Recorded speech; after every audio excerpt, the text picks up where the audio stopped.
Dutchman versus the Cloverfield Paradox.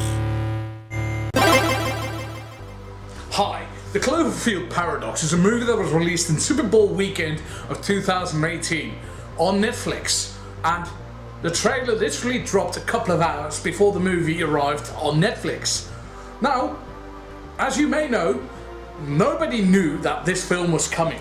Some people have known about a film called The God Particle, but the decision to rework this into a Cloverfield movie had come a little bit late into production, so they've decided, like 10 Cloverfield Lane, to turn it into one of the anthology for Cloverfield. Now, 10 Cloverfield Lane is really appreciated all across the board. It's a suspenseful thriller, and it stars John Goodman, and it's just so good. Not everybody really likes the ending of that film, but that regardless. Personally, I really enjoyed Cloverfield itself as well back in 2008. I'd seen it in the cinemas, and then one of my friends who hadn't seen it in the cinema got the DVD, because back then we all still bought physical releases. I watched it again, and I was pleasantly surprised that, in my opinion at least, it quite held up compared to, the initial experience. So here we are now with Cloverfield Paradox. I watched it and I had to rewatch it. If you haven't seen it yet, don't worry, I'm not going to delve into spoilers, maybe just yet. I'm not even quite sure if I'm able to. Yes, there's some character deaths, but I'm not going to mention them. So you're safe until I decide you're not safe, in which case I'll warn you in advance. So a little bit of a disclaimer here. I recently watched Event Horizon for the first time, because if you listen to the quasi podcast that I do with Stuart, Two Losers, which is on this channel as well, he references Event Horizon a lot, and I decided, well, I have to see that at one point anyway, and he really likes the film, so I saw that like a week ago. And this film is very much so an Event Horizon film.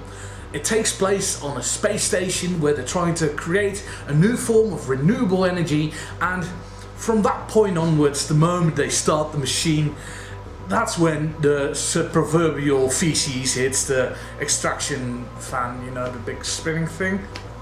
So scary, unexplainable stuff starts to happen, and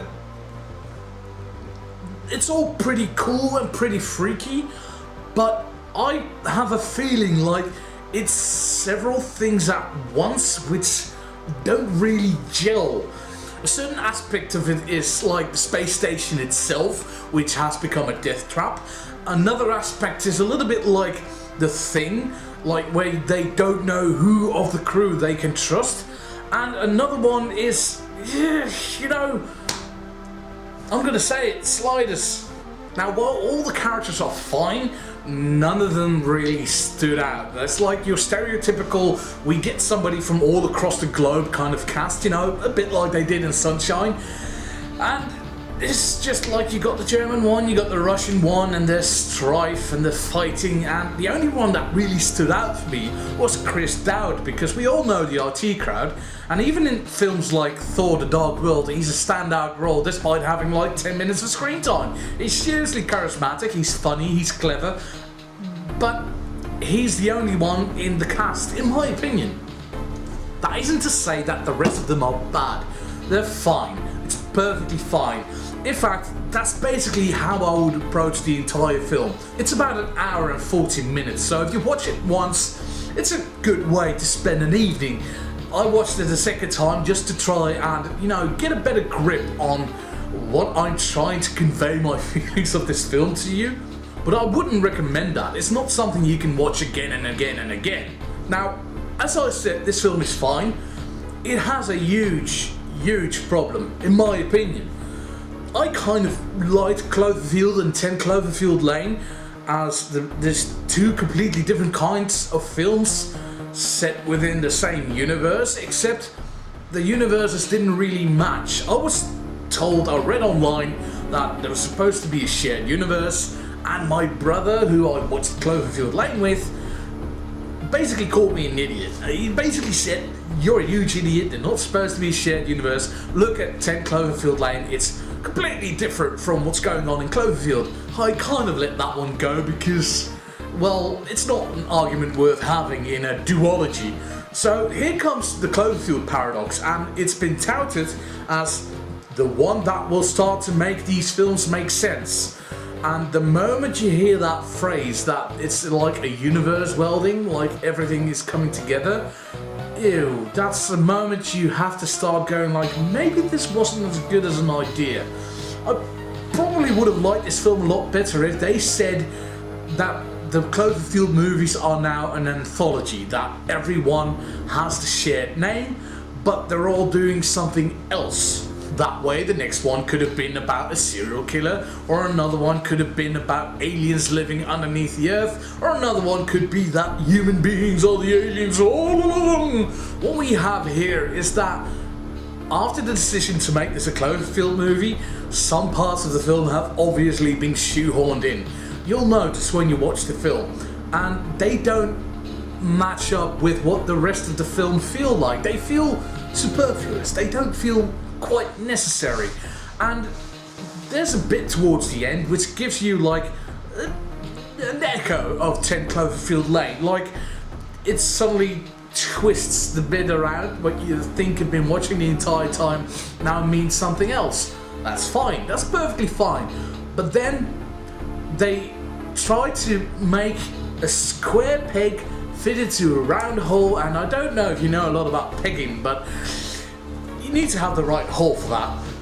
So the last shot of the film just, oh boy, oh boy, oh boy, oh boy.